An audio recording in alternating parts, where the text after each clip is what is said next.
invitation. Alors, je vais vous parler aujourd'hui d'évolution. On se place dans un contexte évolutif. Les choses ne restent pas en place dans le monde du vivant et dans une situation écologique. Tout évolue dans le temps et dans l'espace. Et je transposerai aisément et sans aucune difficulté cet aphorisme dans le domaine forestier en disant aujourd'hui Nothing in forestry today makes sense in the light of evolution. Nous nous posons tous la question, les arbres vont-ils pouvoir s'adapter au changement climatique? Donc, je reviens sur cette question essentielle. Y a-t-il évolution ou non actuellement chez les arbres? Et ces questions peuvent être déclinées en trois autres questions. La première, donc, que j'ai déjà évoquée, y a-t-il l'évolution biologique actuelle des arbres à l'échelle des temps contemporains? Deuxièmement, s'il y a l'évolution, à quelle vitesse cette évolution est-elle en cours? Et la troisième question, en corollaire, est mais dans quelle direction? Évolution à une certaine vitesse, mais où on va? Dans quel sens elle va? Donc c'est ces trois questions que je vais essayer d'aborder au travers d'une étude expérimentale alliant génétique, écologie, génomique, dans le cas des chênes, pour nous donner une idée de ce qui se passe actuellement chez ces arbres. Alors, j'ai pris l'exemple des chênes parce que, comme je le disais précédemment, on a relativement bien retracé l'évolution récente, au moins au cours des 10 000 dernières... Enfin, à l'échelle de l'évolution, ça peut être considéré comme récent. Au cours des 10 000 dernières années, on sait que toutes nos populations actuelles qui sont ici sont issues de populations sources, chose qui a déjà été évoquée précédemment, des populations sources qui se trouvaient dans le sud de l'Europe, il y a à la fin du dernier âge glaciaire. Et à mesure que finalement le climat se radoucissait ou que le réchauffement post-glaciaire se mettait en place, les populations ont migré vers le nord. Certaines populations sont restées en place, et donc celles qui sont restées en place, si elles sont restées en place, elles se sont forcément adaptées aux conditions nouvelles. Et puis, il y a eu quelques extinctions tout de même au sud, mais remarquons, une remarque générale à ce sujet, que la majorité des espèces que l'on trouve aujourd'hui en Europe centrale et en Europe du Nord sont toujours présentes au sud, certes peut-être à plus haute altitude, ce qui est une démonstration a posteriori que ces espèces se sont forcément adaptées au changement climatique. Alors qu'est-ce qu'on sait aujourd'hui de l'évolution de ces espèces? Ça a été fait la plupart du temps dans des tests de provenance. Ces tests de provenance, en quoi ça consiste? On prend des populations actuelles représentées par ces points, présents en des endroits différents, on les compare dans ce qu'on appelle des tests de provenance et on note des différences. Et ces différences, on essaie de les interpréter par rapport à ce qu'on sait des mécanismes évolutifs qu'il y avait derrière. Alors je présente une vue ici. Voilà ce qui a été fait dans le cas du chêne Cécile, où on a récolté tous les points bleus sont des points où on a récolté des provenances. On a installé ça dans différents endroits qui sont marqués en jaune. Et vous voyez, quel que soit le caractère que vous mesurez, après, ici, c'est la date de développement ou la croissance, vous allez observer des différences entre toute cette population. Donc, il y a bien eu changement. Il y a bien eu, ces populations ne sont plus pareilles génétiquement, elles ont évolué. Mais on est incapable de dire à quelle vitesse ça s'est fait. Et la question que s'en pose aujourd'hui, certes, il y a eu évolution, mais à quelle vitesse ça se produit? Aujourd'hui, on nous prédit des changements climatiques importants pour le siècle à venir, donc il faut qu'on puisse répondre à cette question-là. À ces échelles de temps, qu'est-ce qui se passe? Donc, ce qu'il faut étudier, en fait, ce n'est pas des populations actuelles, comme on l'a fait tout à l'heure, et comme on le faisait dans les tests de provenance, c'est au contraire de suivre des populations au cours du temps, depuis qu'elles sont installées. Alors ça, c'est nettement plus compliqué chez les arbres, parce que vous ne pouvez pas ressusciter des populations anciennes. Alors, à moins que vous le travailliez sur de l'ADN ancien ou c'est des échantillons fossiles, ce qui est en cours aujourd'hui, mais on n'a pas encore des résultats, il faut utiliser d'autres systèmes, d'autres méthodes pour voir comment les populations ont changé au cours du temps. Et c'est ce qu'on a essayé de faire, et au cours du temps, au cours d'une période de temps où on a des changements climatiques très documentés et qui sont à l'échelle, en termes de temps, des temps pour lesquels on nous prédit les changements en cours. En fait, il s'agit de la période de temps depuis à peu près le 1500 jusqu'à nos jours. En fait, cette période est marquée par ce qu'on appelle ici le petit âge glaciaire, qui a eu cours entre 1450 et 1850. Cette courbe-là représente des anomalies de température en Europe pendant le cours des derniers siècles, au cours du dernier millénaire. Et on voit nettement qu'il a fait plus froid pendant ce qu'on appelait ce petit âge glaciaire. Les différences de température est de l'ordre de 1 degré à 1,5 degré depuis le petit âge glaciaire et notre époque actuelle. Et en fait, quand on parle de réchauffement actuel, ce réchauffement a commencé dès 1850. Okay. Et donc, ce qu'on va essayer de faire, expérimentalement, c'est de voir si les populations de chênes ont évolué entre cette période froide et la période chaude, donc entre le petit âge glaciaire et l'Anthropocène, en quelque sorte. Et pour ce faire, alors, je disais que ces changements climatiques sont bien documentés. Il y a eu plusieurs ouvrages, notamment les travaux d'Emmanuel Leroy-Ladurie, qui évoquent ces changements climatiques. Et donc, on a des données objectives sur les changements de température et de sécheresse, d'événements extrêmes au cours de ces périodes qui nous ont permis d'utiliser cette information pour estimer effectivement les changements climatiques qui ont eu cours. Alors déjà, que peut-on dire du petit âge glaciaire ? Donc, je rappelle, c'est cette période entre 1450 et 1850. C'était globalement une période plus froide. Tout le monde s'accorde aujourd'hui à le reconnaître. Les causes, alors on ne va pas rentrer dans ce débat-là, il y a plusieurs interprétations sur les causes du petit âge glaciaire, mais ce n'est pas le sujet aujourd'hui d'en discuter. Mais tout le monde tombe d'accord pour dire que c'était une période plus froide. Une période plus froide qui a connu des événements extrêmes en termes de froid, mais également en termes de sécheresse. J'y arriverai par la suite. Et ces changements étaient souvent plus importants en période hivernale qu'en période estivale. Même les peintres hollandais ont montré ces lacs qui étaient gelés, la Tamise était gelée, on faisait du patin à glace sur le Rhin, sur la Tamise, y compris sur la Seine. Et il y a eu deux périodes plus froides encore au sein de cette petit âge glaciaire qui est la fin du XVIIe siècle et la première moitié du XIXe siècle. On sait qu'il y a également des effets documentés sur les arbres. Par exemple, la ligne, ce qu'on appelle la tree line en Europe, en Scandinavie, a bougé pendant cette période, s'est rétractée avec le froid et a depuis recolonisé.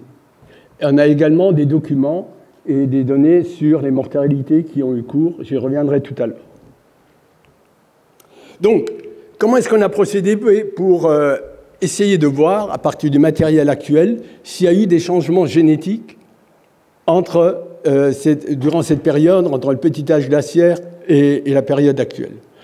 Pour ce faire, on a essayé d'identifier dans des forêts actuelles des peuplements ou des parcelles qui dataient encore de l'époque du petit âge glaciaire.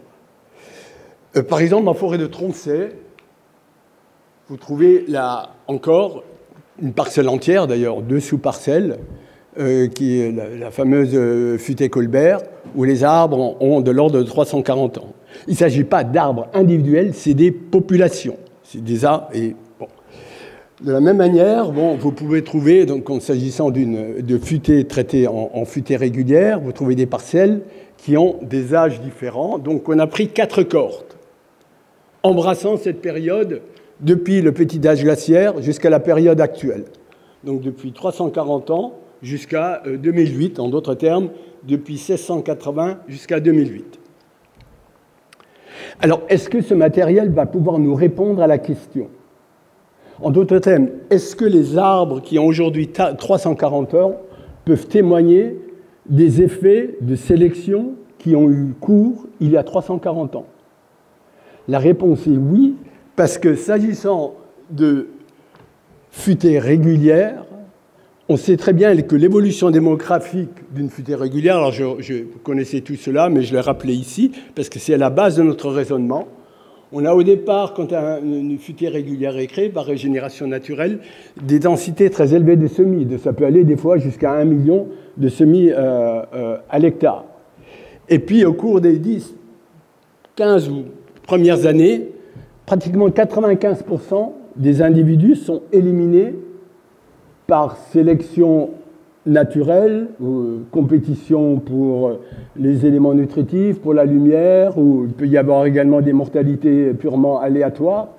Mais on sait que 95% pratiquement des arbres, des semis, sont éliminés pendant cette période juvénile. Ça veut dire que les arbres, la population des 100 arbres à l'hectare qui restent à la fin, eh ben, elle a surtout été sélectionnée dans sa phase juvénile. Et donc, nos arbres, aujourd'hui, qui ont 340 ans, eh ben, ils témoignent donc d'effets sélectifs qui ont eu cours, en fait, il y a 3 siècles. D'où, on a répété ce même dispositif dans 3 autres forêts, où nous avons pu également identifier ces mêmes cohortes, on appelait ça des cohortes d'âges différents, donc ici, disons de 340-360 ans, jusqu'à 8 à 12 ans pour la cohorte la plus jeune. Alors, nous avons fait 2 types d'analyses. La première, on a étudié le génome entier, c'est-à-dire qu'on a séquencé tout le génome pour 50 arbres dans chacune de ces forêts. Okay, donc, on a voulu savoir ce qui s'est passé au niveau du génome. Okay. De la même manière, on a récolté des glands là-dessus pour les élever en pépinière et en test de provenance pour savoir si des descendants d'arbres qui ont 360 ans, dont les parents avaient 360 ans, sont génétiquement pareils à des descendants qui ont vécu une période plus chaude. Okay. Bien sûr, on n'a pas pu récolter des descendants sur des arbres qui avaient 12 ans, qui étaient trop jeunes. Je vais vous donner aujourd'hui les résultats que tu as la partie génomique, okay. La partie concernant l'observation sur les traits est toujours en cours. Alors, comment apprécier les variations? Comment apprécier les variations dans le génome des arbres? Alors là, on regarde tout simplement ce qu'on appelle les fréquences alléliques entre un temps t et un temps t plus delta t. Donc, fréquence allélique, c'est les fréquences des différentes formes de gènes qui existent au sein d'une même population. Alors, je vais essayer de résumer ça de la manière de... Alors, oui.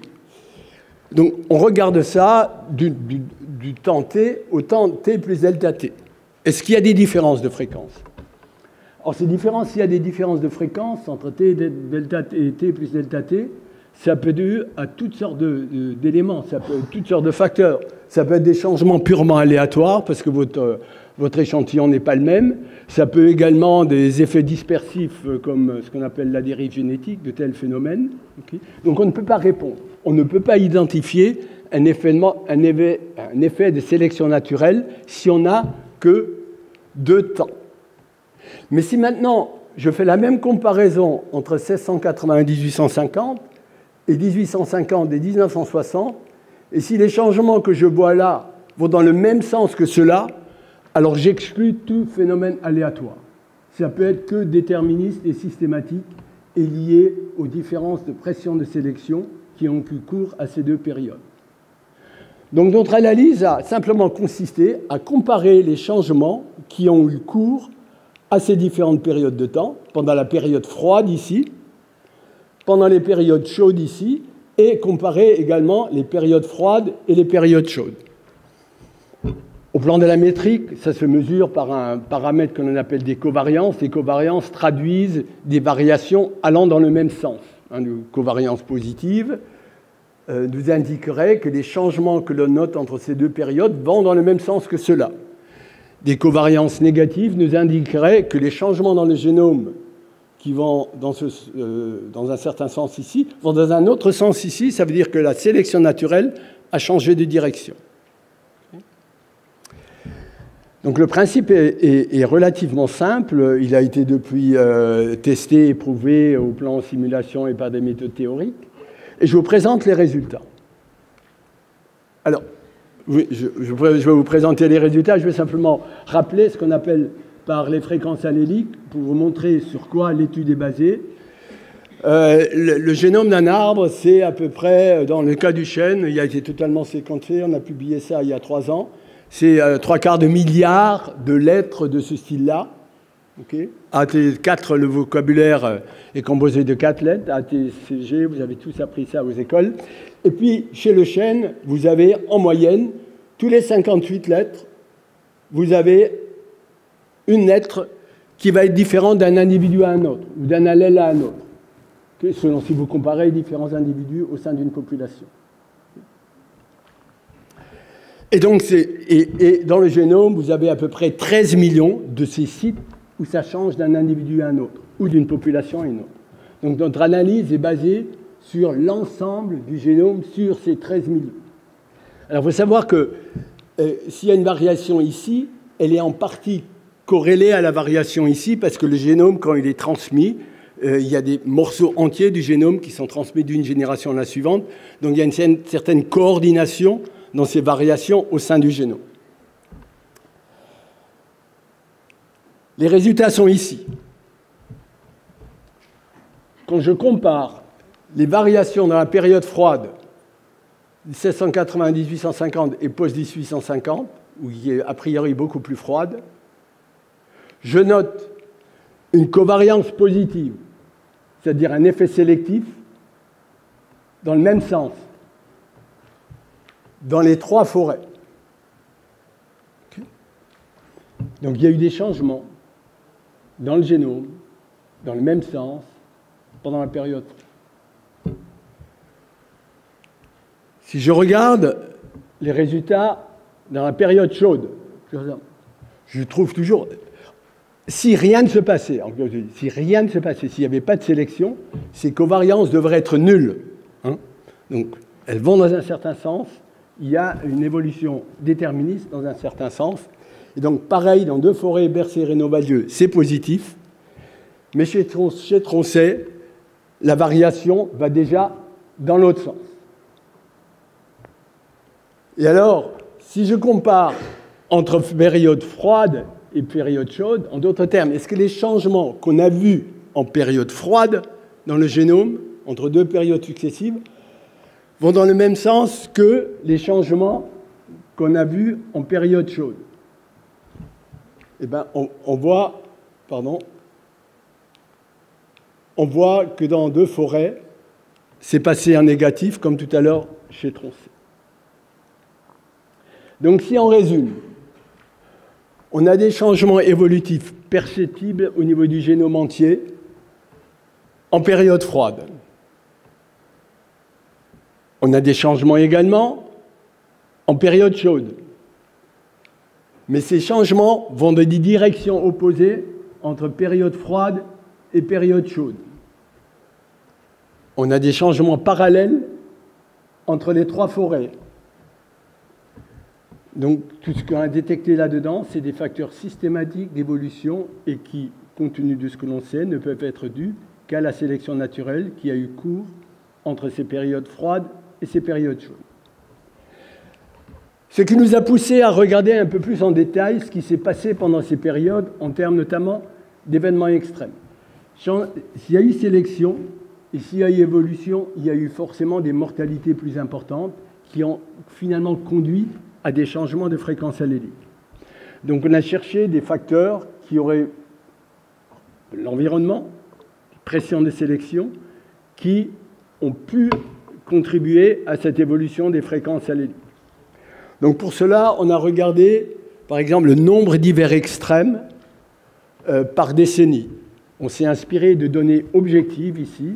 C'est des températures qui avaient été prises à l'Observatoire de Paris et disponibles. Ce n'est pas des proxys, c'est des mesures objectives. Et l'auteur qui a exploité ces données définit un hiver extrême quand l'écart de température par rapport à une période de référence est supérieur à 2 degrés, bien sûr de manière inférieure. Et vous avez donc ici, par décennie, ici en 1670, le nombre d'hivers extrêmes, il y en a eu 2 pendant cette décennie, et vous voyez l'évolution a nettement diminué après 1850, vous en avez beaucoup moins, vous avez eu des hivers beaucoup plus vigoureux dans la période d'ailleurs propre au petit âge glaciaire. Vous avez d'ailleurs différents textes, encore une fois, je reviens à ces écrits, donc c'est relativement bien documenté, notamment par les travaux d'Emmanuel Leroy-Ladureau. Durant cette période, si vous regardez les documents historiques, vous trouverez également traces finalement de mortalité qui ont eu cours dans les forêts, notamment le fameux hiver 1708-1709, qui aujourd'hui est encore reconnu comme étant l'hiver le plus sévère qui a eu cours au dernier millénaire. Alors je vous ai sorti ici un certain nombre de textes historiques, notamment des rapports paroissiaux dans les villages qui attestent un peu des effets de cet hiver sur les mortalités des arbres. Un document beaucoup plus objectif nous vient d'un inventaire systématique qui avait été fait dans le nord-est de la France. Alors bon, je trouve que c'est une région que je connais bien, c'est le pays de Bitche, pour ceux qui connaissent, c'est dans le nord-est de la Moselle. C'est une région dont la France avait fait l'acquisition à la fin de la guerre de 30 ans. Et le roi, à l'époque, avait ordonné qu'un inventaire systématique soit fait dans cette région pour voir ce qu'il en restait et comment on pouvait la valoriser. Et récemment, il y a eu d'ailleurs un papier qui a été publié par une historienne, enfin une botaniste de l'université de Metz, et qui notamment montre les mortalités qui, par exemple, c'est en anglais, mais bon, qui montraient qu'il y a des mortalités importantes qui étaient visibles dans les filets de chêne présents dans cette région. Donc il est vraisemblable que ces pressions de sélection liées aux hivers extrêmes aient joué et conduit à des mortalités qui aient pu être responsables de ces variations que l'on a observées au niveau des fréquences alléliques. Même chose on a regardé de la même manière pour les sécheresses extrêmes. Alors ici, on a pu obtenir les données pour chaque forêt individuellement. Alors la couleur verte, c'est pour la forêt de Tronchet, la couleur rouge pour la forêt de Bercé, la couleur jaune pour la forêt de Reynaud-Valdieu. Et donc c'est la même représentation, c'est le nombre de sécheresses extrêmes par décennie depuis cette période. Remarquez que le pattern est peut-être moins prononcé que pour les hivers extrêmes, mais vous avez tout de même eu pas mal également d'été ou de sécheresse extrême durant le petit âge glaciaire. Quand vous regardez, alors pour voir si ça a eu un effet sur les mortalités, okay, c'est ça notre hypothèse. On a des traces plus détaillées sur les mortalités durant, notamment, qui ont été consécutives aux sécheresses extrêmes au siècle dernier. Alors au siècle dernier, on a regardé quand il y a eu des sécheresses extrêmes, et c'est toujours la même représentation. Il y a eu la sécheresse de 1921, qui reste encore une fois la sécheresse la plus documentée et la plus sévère qui a eu lieu au dernier siècle. Dans les 3 forêts, vous avez eu, disons, des sécheresses extrêmes. Il y a eu la période 1930 et juste après-guerre aussi, et puis les plus anciens d'entre nous se souviendront de l'année 1976, pour lesquelles il y a eu des sécheresses extrêmes aussi. Dans une revue sur les dépérissements de chênes faite par un ancien chercheur de l'INRA, un pathologiste, Claude Delatour, il a fait une analyse des mortalités des dépérissements dans les chênes durant le dernier siècle. Et dans cet article, il note 3 périodes. Les années 1920, où des dépérissements avaient été observés Sologne, Île-de-France, Nivernais, les années 40 et les années 80. Ces documents, cette analyse, donc finalement, retrace les effets des sécheresses extrêmes qu'il y avait eu à l'époque. Donc les sécheresses extrêmes ont également contribué à des mortalités, et des mortalités, ça conduit à des variations de fréquence allélique. On sait que, en revenant sur ces 3 cas au siècle dernier, que ces dépérissements sont précoces, donc, chroniques, consécutifs à des événements climatiques extrêmes, ici sécheresse, qui sont suivis généralement de cascades d'événements phytosanitaires, les arbres étaient affaiblis, et qui conduisent finalement ultérieurement à des mortalités. Mais les mortalités sont rarement totales. Quand vous retournez aujourd'hui, retournez dans les peuplements qui ont connu la sécheresse de 1976, on sait exactement, on a des cartographies précises, retournez dans les peuplements qui ont connu les sécheresses dans les années 40, vous retrouverez toujours les espèces en question qui finalement se sont reconstituées, les peuplements se sont reconstitués, certes à partir d'un échantillon réduit des survivants de cette époque. Et donc il y a une récupération et une résilience de ces peuplements. Mais il y a puisque les échantillons ou les populations ont changé en termes de composition, ça a eu un impact sur les fréquences alléliques, sur le génome de ces espèces. Donc je reviens sur les trois questions. Y a-t-il évolution biologique chez les arbres à une échelle contemporaine? La réponse est oui. Nous avons vu que ça a réagi à l'échelle du siècle. C'est même allé dans les directions différentes. Donc ça répond très vite à un changement environnemental. À quelle vitesse agit-elle? Dans notre cas, c'était finalement au rythme des pressions climatiques, soit sécheresse, soit froid ou chaud. Et quelle est la direction de l'évolution? Je ne peux pas vous répondre entièrement, mais nous sommes en train d'analyser, je vais vous montrer certains résultats. Nous avons regardé ici, c'est une représentation de la même chose, des covariances dans le génome, sauf qu'on a partagé le génome en des toutes petites parcelles, morceaux, et on a regardé les covariances, l'axe des Y, ici, en fonction, dans les différents chromosomes, selon l'emplacement des parcelles dans lesquelles on regardait dans le génome. Vous voyez, la moyenne est 0 ici. La majorité, il y a une empreinte globale sur le génome. Ça, c'est en période froide. Mais de temps en temps, vous avez des régions où cette covariance est nettement plus élevée. Donc on a recherché en détail, mais qu'est-ce qu'il y a comme gènes dans ces régions? Quand vous faites l'inventaire de ce qui est présent dans les gènes dans ces régions, vous trouvez des gènes impliqués dans les réponses au stress biotique, souvent biotique, mais également abiotique. Alors, je ne peux pas aller plus loin aujourd'hui, parce que ces études sont maintenant en train d'être faites également pendant la période froide, sont faites pendant la période chaude, et en plus, on a également l'analyse sur les traits en test de provenance que j'ai évoqué précédemment. Alors, donc, on a vu qu'il y a évolution, et on peut même dire qu'il y a eu évolution rapide, puisqu'on se place là à des échelles de temps qui sont pratiquement du siècle. Période froide, c'était 1680 jusqu'à 1850, enfin bon, et après, période chaude. Mais donc, on peut raisonnablement se poser la question, mais pourquoi y a-t-il, et qu'est-ce qui fait qu'il y a évolution rapide à ces échelles de temps? Il y a deux éléments qu'il faut considérer ici. Pourquoi? Qu'est-ce qui donne accès à cette évolution? C'est d'abord la diversité génétique élevée de ces espèces. Alors ça, c'est une caractéristique sur laquelle la sylviculture a peu d'impact.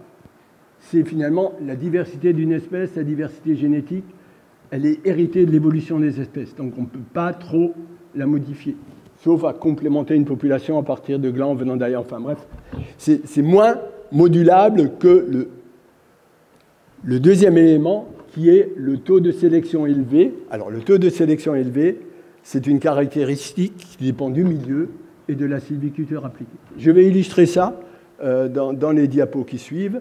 Alors, la diversité génétique élevée. Pour illustrer cela, je prends toujours l'exemple suivant. Je compare la diversité dans une population humaine et dans une population de chênes. Dans les deux cas, on a désormais accès à des génomes entiers. Donc on a des mesures objectives qui permettent de comparer la diversité entre des organismes différents basés sur la séquence de génome. Quand je tire deux individus dans une population humaine au hasard et je mesure le nombre de différences qu'ils observent dans leur génome, Je fais la même opération. Je prends 2 chaînes au hasard dans une population. Je séquence le génome, je regarde le nombre de différences génétiques qu'il y a, comme je vous l'ai montré tout à l'heure. Il y a 15 ans, quand on n'avait qu'une partie du génome accessible et des marqueurs, enfin bon, qui n'étaient pas complets sur le génome, ce chiffre multiplicatif était de 4. En d'autres termes, il y a 4 fois plus de différence entre 2 arbres tirés au hasard, 2 chaînes tirées au hasard dans une forêt, et 2 individus tirés au hasard, par exemple, dans cette audience. Si je le fais aujourd'hui, à la lumière, disons, ça c'était en 2006 dans 4, si je le fais à la lumière du génome entier connu, il y en a 10 fois plus de variations génétiques entre individus tirés au hasard, entre arbres tirés au hasard dans une forêt, qu'entre 2 individus tirés au hasard dans une population humaine. Alors, qu'est-ce que ça implique? Qu'est-ce que ça implique?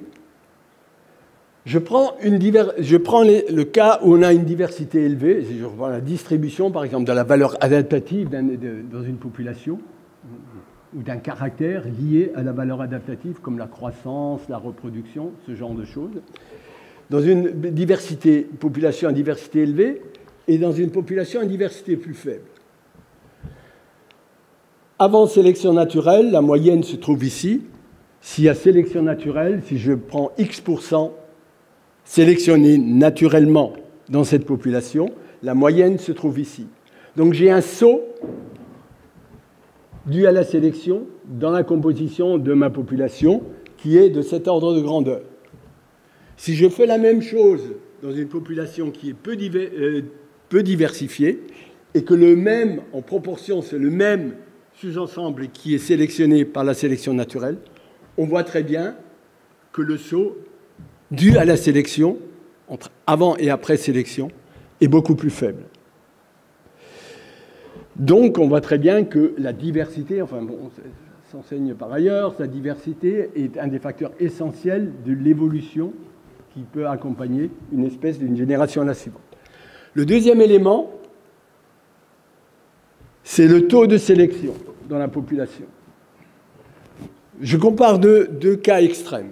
Je prends une régénération naturelle dans une forêt écuyenne. Je vous ai donné les chiffres tout à l'heure. Je passe de 100 000 ou à 1 million jusqu'à 100. Dans une plantation, par exemple, où on installe 1000 à 2000 plants à l'hectare, je passe de 1000 à 2000 à 100 aussi, in fine. Quel est l'effet sur la population? Je représente ça ici. La régénération naturelle, donc avant sélection, voilà ma moyenne générale.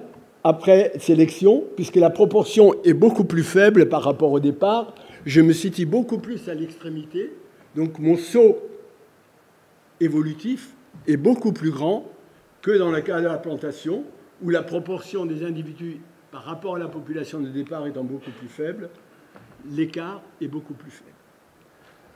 Alors ça, c'est une caractéristique sur laquelle la sylviculture peut jouer, que ce soit en sélection, en régénération naturelle, en futée écuyenne ou en futée irrégulière.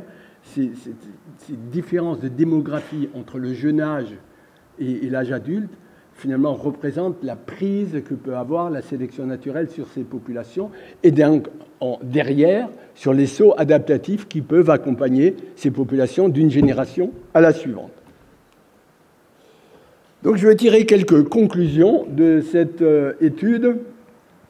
La première, on a vu qu'il y a une évolution biologique détectable au niveau du génome entier et en réponse aux événements extrêmes. On peut la qualifier de rapide parce qu'elle s'est passée à des échelles de temps relativement brèves, mais on a vu pourquoi on a un nombre limité de générations, on peut faire un grand saut adaptatif ou évolutif. Mais le point important, c'est qu'elle est fluctuante. C'est-à-dire que selon les conditions climatiques, elle peut aller dans un sens, et puis après changer de direction et aller dans l'autre sens. Donc on peut conclure de cela que l'évolution en cours actuellement va sans doute dans une direction différente de celle qui a eu cours il y a 1 ou 2 siècles, ou 3 siècles. Et la dernière question que cette étude soulève.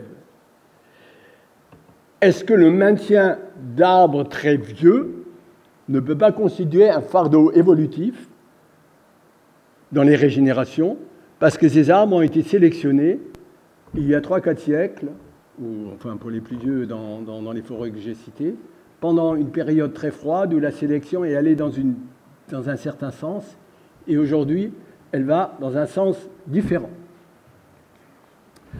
Voilà, je pense que j'ai tout dit. Alors, cette étude a été faite pour ceux qui veulent tout le détail. Ça a été récemment publié dans une revue qui s'appelle Evolution Letters.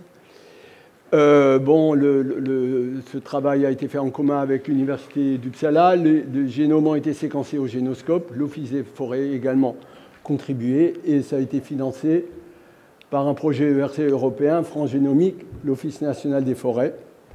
Et je vous remercie de votre attention et je suis prêt à prendre des questions.